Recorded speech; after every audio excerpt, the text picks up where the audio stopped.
Well, hello there, vinyl community. Fancy seeing you here. I'm Robert Fitton. I'm about to jump on a thread that's been going on for, about a month now.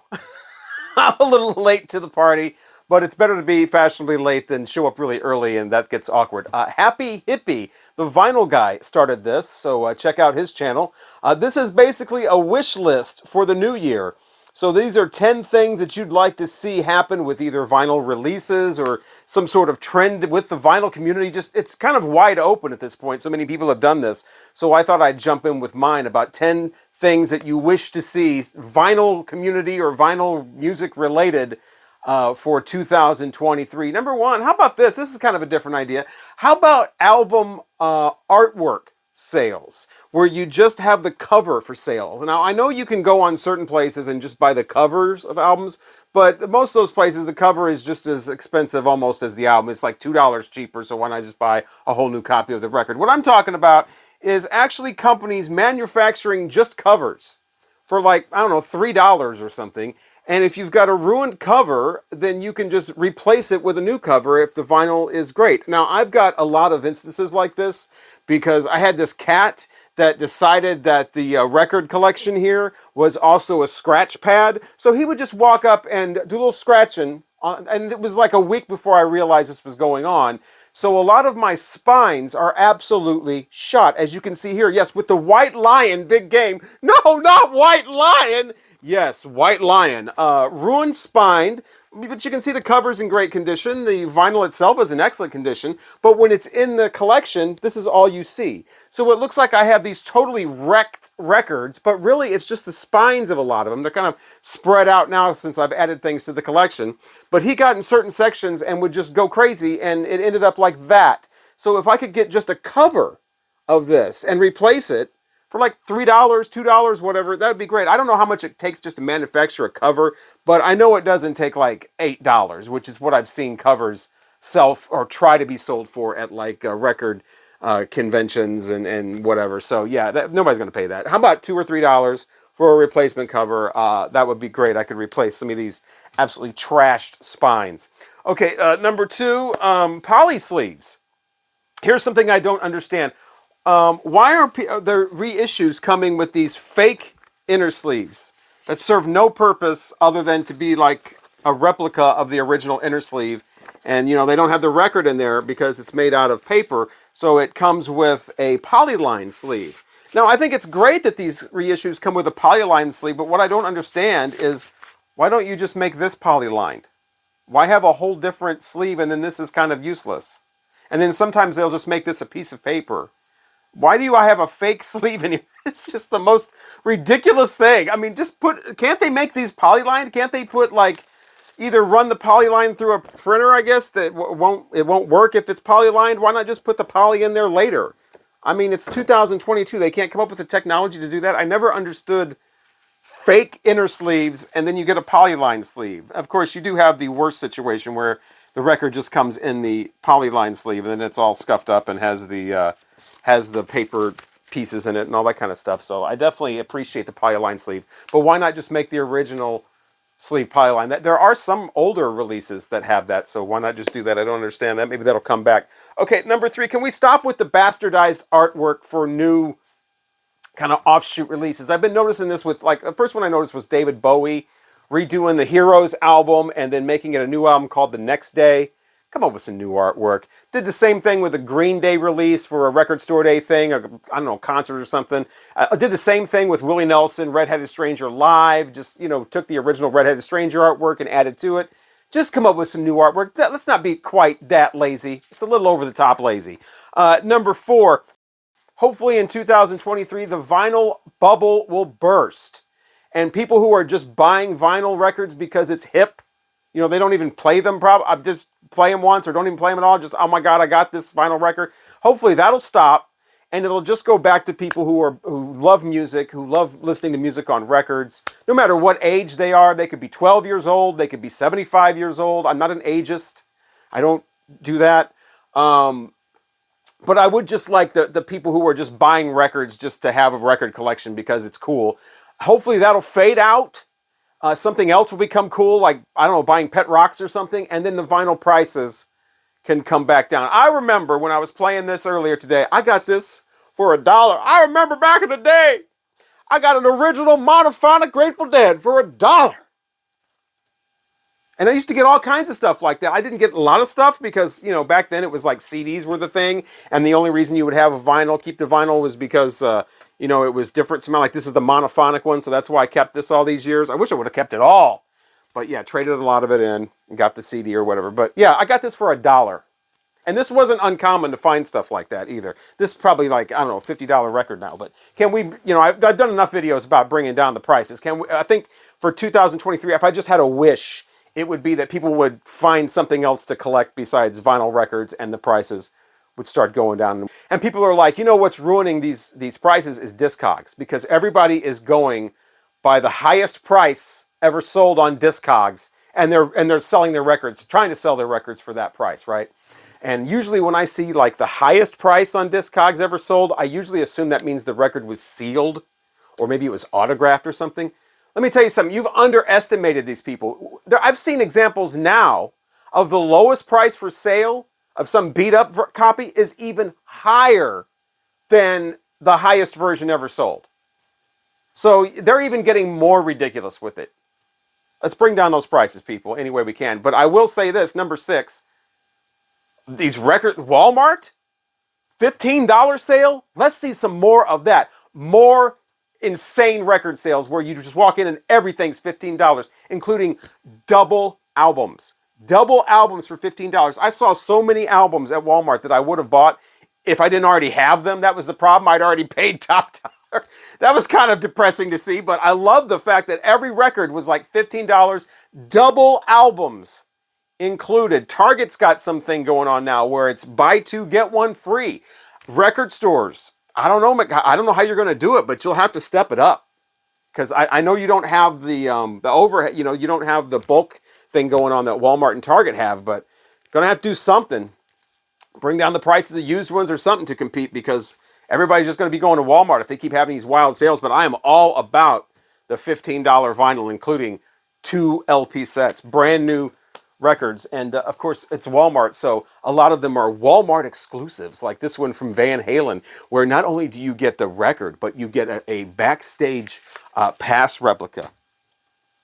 Ooh, yeah, we don't need a backstage pass, man. I see the Walmart exclusive. I think it's going to be like exclusive color vinyl or some sort of exclusive special version of it. Or I don't need a replica backstage pass. I don't need a Cracker Jack box prize in my Walmart record, which, by the way, this is Van Halen's debut, obviously, because, you know, Van Halen right there. But awesome pressing of this, except for one thing, and maybe you've heard about this. It's true. I just heard it myself. Jamie's crying on this. If you've got this and your Jamie's crying has pops in it, like 3 loud pops, where he says, and it's now or never is the line. That's on every single copy of this particular Walmart exclusive pressing. Every copy has those 3 loud pops, like the record's scratched. It's not scratched. It's a manufacturing error that's on every copy of this. I've heard about this in other videos, and I've seen it on message boards. Yeah, it's true. It's true. Moving on. What do we got next? We're up to this is number 6. Record Store Day releases. Can we get back to some quality ones? The lists seem to be getting more and more desperate each year. This year, I'm interested, kind of halfway, maybe not interested, in one. And that's the Jefferson Airplane at Monterey Pop, and I'm probably not even going to get that. One out of all of those. I used to scroll lists, and it used to be like, man, how am I going to afford all these? And now it's like, I don't want any of these. I remember releases like this for Record Store Day, and this is just one example. Hawkwind's debut on orange vinyl. You know, where previously to this, it was a very expensive import that you had to get. And then they came out with Record Store Day. They had a Record Store Day thing that I missed, where Kaleidoscope's Tangerine Dream on orange vinyl. And now that thing is $100. I wish I would have got that on Record Store Day. There's all kinds of cool releases that have never been released on Record Store Day. New Order. They have almost no reissues, and they still have like a couple of albums that have never even been released once on vinyl. Our good friend Craig, the Vinyl Plethora, mentioned Dolly Parton's 90s releases. Most of them have never been released on vinyl, but they keep coming out with these greatest hits packages. Release Eagle When She Flies with Romeo on it, for God's sakes, people, on vinyl. That's a record store day. Really, that would get me to go to, I wasn't really into New Order when they were, in the 80s, because I went to a Steeltown high school, and you didn't listen to New Order, you get beat up. But I like to get some of their stuff now. You can't, it's all like $75. And I know as soon as I do, I'm not going to do that, but if I were to do that, as soon as you do, then they come out with the $20 reissue. Those would be good record store day reissues, and not these picture discs. Does anybody want picture discs? Speaking of the Walmart sale, I went later, so I missed out on a lot of the good stuff. Those picture discs were still there, though. I don't think anybody wants them. I don't know why they keep releasing them. If you want artwork on the wall, frame some album covers or get some artwork. Get some posters. Get some gold records, whatever. Picture discs. No one wants those. How about this? This hasn't been released since 1977. I would love to get a quality copy of this, but it's so hard to get a good one. Leon Haywood, come and get yourself some. There's been so much fucking going on to this record that the needle just bounces all over the place, and then you play it back and it's got all kinds of pops in it. I would love a clean copy of this without all the ring wear either. It looks like a condom's been in a pocket. Speaking of fucking. But yeah, Leon Haywood, man. That hasn't been released since 1977. Definitely deserves a reissue. And just an awesome album. And just a couple examples there of, actually 3 examples of things that could be released for Record Store Day, and I think would do really well. Where are we at now? We are at number 7, which, this is stuff that, we have no control over. But here's one that maybe you can help out with. I've asked this before. It's obviously fallen on deaf ears. No one is listening to me. Please, can we stop with the loud intros in the vinyl community videos? Please. Normalize. Bring it down, people. Or bring the volume of what you're saying up, like I'm doing right now. How many times have you been listening or been watching vinyl videos and they come on and it's like,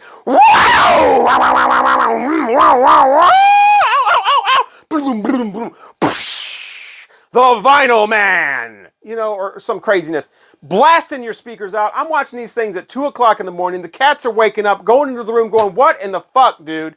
I mean, they're mostly saying meow, but they basically mean what the fuck. And yeah, I mean, we don't need the intro to be that loud. And then when the dude comes on or the woman comes on and starts talking about the records, it's like, after you've heard, whoa, then they come on and be like, yeah, here's the Pretty in Pink soundtrack. It's a John Hughes soundtrack from the 80s I just picked up. And yeah, I haven't been able to give this a spin or not, but I thought I'd make a video on it anyway, although I've never heard. It's like, what? I mean, you wouldn't want an album like that, right? Where one song is like blasting you out and the next song is like, one song's at like 25 decibels, the next song's at like 2 decibels, next song's at like 6. It reminds me of those CD changers where you'd have like all the CDs were different volume levels and the one would blast you. Can we just bring down the intros? Let me prove this to you. Anybody that wants to watch vinyl community videos where the intro, we don't even need an intro really, but if you're going to use one, if you want to see vinyl community videos where the intro is at this loudness level, and then the person coming on talking is at this loudness level, please put in the comments that you want that and that that's a good idea. Because I don't think anybody wants that. Please stop doing it. For the 3rd or 4th time. Damn, people. See, some things you could help out with on my wish list. Number 8, concert. I got to be real careful with this one. Can we bring down the prices of concerts, please? And the way to do it is you're going to have to get politicians involved because it's hopefully done by the same people that run the ticket thing, run the concert venues, and when that happens, they can charge whatever price they want, and that's why you've got $4,000 Bruce Springsteen tickets. I'm pretty sure it doesn't have anything to do with Bruce Springsteen. Stop yelling at him. Stop boycotting his records or whatever. He's not the one doing it. These people have no choice. No choice. Because there's one company deciding everything. It's pretty much, and it needs to stop. And that's how you're going to stop it. You got to break it up like it was in the 70s, in the 80s, in the 90s. It started getting this way in the mid-2000s, and now it's out of control. I haven't bought a lot of concert tickets.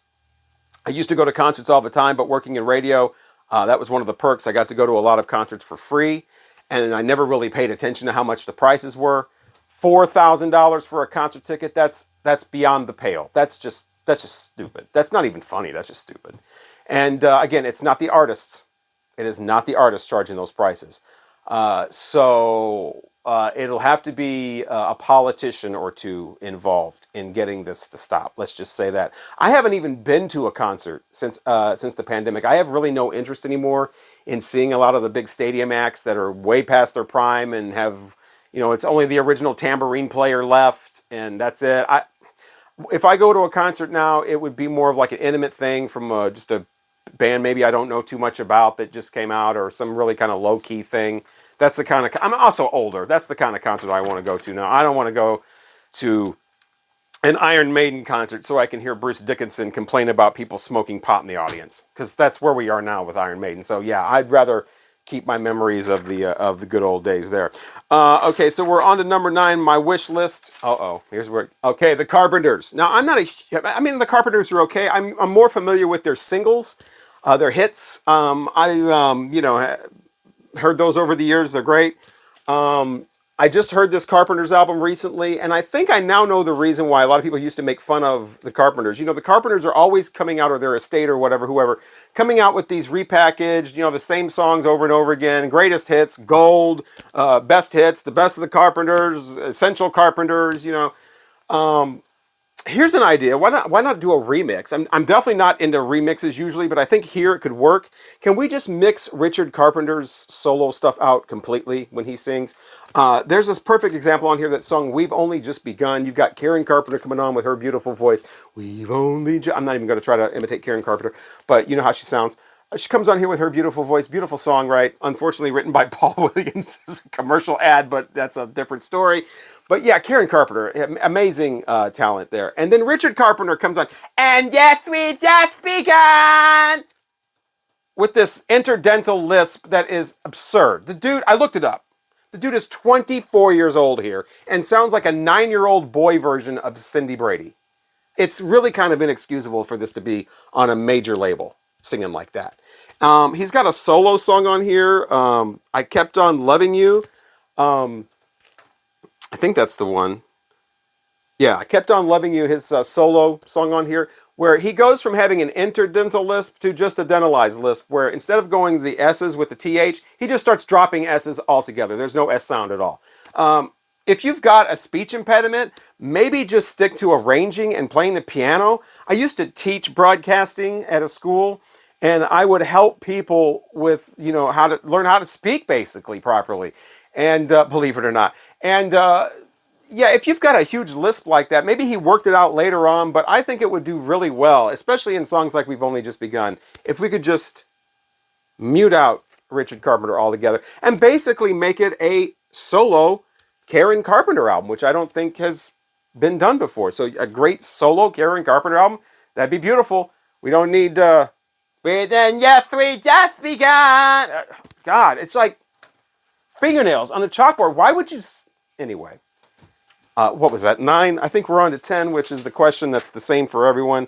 Yeah, it's the same thing for everybody. Who would you bring back that's passed away? Okay. So here's the weird thing about that. Does that mean that they've been dead and you're bringing them back like a Pet Cemetery type thing? Because that would be strange, because they'd be gone for a long time and then suddenly reappear. So I'm going to approach it a different way. I'm going to approach it as if, like, who would you prevent from passing away? That's how I'm going to do. Like, they never died. I got 2 choices here for completely different reasons. Now, you could say things like Janis Joplin and Jimi Hendrix and, people like David Bowie and the great music continues or whatever. But I've got kind of a different reason for this, and I'm going to choose Kurt Cobain. I would have it so that Kurt Cobain was never murdered. And let's be real here. That I don't know if about that suicide stuff. If you look into documentaries and information about Kurt Cobain's death, the more you know, the less you think it was a suicide. I'm not a big conspiracy theorist thing here, but I am a common sense person. Trust me, look into it. So I would have Kurt Cobain never being murdered. And the reason for that, now we might have gotten more great Nirvana albums. I think this is probably one of the last official things that was put out. By the way, going back to the days, I paid $9.99 for this brand new when it was released. And it's $107 now. But anyway, so yeah, this was one of the last things that was out. And maybe there would have been more great things. But the reason I would bring him back, I was working in rock radio when he passed away. I just started. And we went from all kinds of exciting, innovative, heartfelt, hard rock music by Nirvana. You had the whole Seattle scene with Soundgarden, Alice in Chains. You had interesting stuff from Beck, people like that, Smashing Pumpkins. You had the sort of a mainstream rock revival with bands like the Black Crowes, and even kind of people that have been forgotten about, like Big Head Todd and the Monsters and the Screaming Cheetah Wheelies, which put on one of the greatest second stage concerts I've ever seen. Again, I'm not saying they copied Nirvana or sounded like Nirvana. It's hard to explain. It's kind of like just the bar of quality was set so much higher in the earlier 90s. And it might just be a coincidence that it fell right to hell when Kurt Cobain passed away. But again, you got to remember, you had bands going strong, like Nine Inch Nails, like the earlier Danzig stuff, like Radiohead, Tool, Ministry, White Zombie, which I enjoy a lot more than the later Rob Zombie, Rage Against the Machine, Pavement, even, The Offspring, even Corrosion of Conformity, lesser known groups like that, all going, Prong was really cool in the earlier 90s. And then it just all just went straight to hell, it seems like, when Kurt Cobain passed away. And everybody scrambled. Program directors, label executives, whoever, producers, and they all were trying to find what's going to be the next big sound. And rock music just went to absolute shit. When people talk about the great rock music from the 90s, they're most likely talking about stuff from 1991, 92 to about 95. The shit that was coming out in like 97, 98, horrendous. Remember Days of the New? Probably not. They had the #1 mainstream rock song of the year. It was called Touch, Peel, and Stand. Just kind of really, mediocre, I guess would be the best way to describe something like that. You had the fucking Korn, Limp Bizkit, just shit. Absolute shit coming out and just ruling the airwaves, which at that time meant you were ruling the roost. You were ruling rock music. And after that, it was just, let's put on cartoon masks again. Let's be totally fucking stupid. Let's sing about fucking it was all for the nookie and just be as obnoxious as possible. And just, write straight corporate rock rules again. And it was just absolutely awful. So I would make it so that he never passed away. And hopefully that would have kept the level up, up here instead of just dropping the floor out of it and getting shit like Nickelback and Creed. And before somebody says something like, oh yeah, it's real cool to make fun of Nickelback, let me tell you something right now. I hated Nickelback from song 1 in 1997 or whenever it came out, that Leader of Men or whatever it was. I did not like them from song 1. I'm not jumping on a bandwagon. Nickelback sucked then. Nickelback sucked later. Nickelback sucks now, and it doesn't have anything, to me anyway, to do with an internet trend. I'm trying to stay calm here, people. I got worked up on a stream one time talking about late 90s rock because that was my job, basically, to sit and listen to this shit for 8 hours a goddamn day.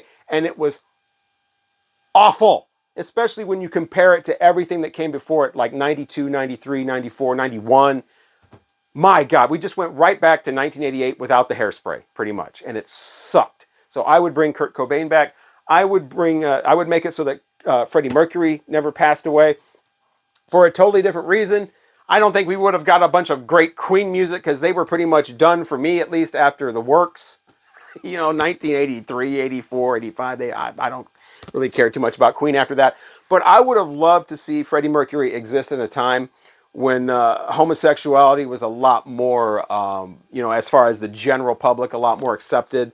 And I would have loved to see him officially come out. And, I would have loved to hear the stories that he then could have told about, being a gay rock star in the 70s, man. Can you imagine the stories this guy had and took to the grave? He would have been able to share all that stuff. We wouldn't have ended up with this kind of, G-rated, PG-rated Bohemian Rhapsody movie. He would have been able to tell his own story, and it probably would have been awesome. Can you imagine the life? Come on. Freddie Mercury, it was tragic that he passed away. I've got my own selfish reasons for wanting him not to pass away. And yes, it's to hear all the incredible stories of being a gay rock icon in the 70s and early 80s there. So I would make it that Freddie Mercury never passed away along with Kurt Cobain. So there is my wish list for 2023, except for number 10, which is kind of a supernatural thing that's not really going to happen. Some of these other things could happen. They could come out with a remixed Carpenters. It's just a Karen Carpenter solo album, basically. They could stop doing the bastardized artwork and start coming up with original artwork for all the releases. The vinyl community, the vinyl buying hipster stuff could bust. That bubble could bust and prices could start coming down. Some company could get the idea to start making covers only and just release covers for $2 or $3, to replace the ones your cat destroyed. Poly sleeves, they could start releasing inner sleeves with the poly lining in the middle instead of 2 different sleeves for albums.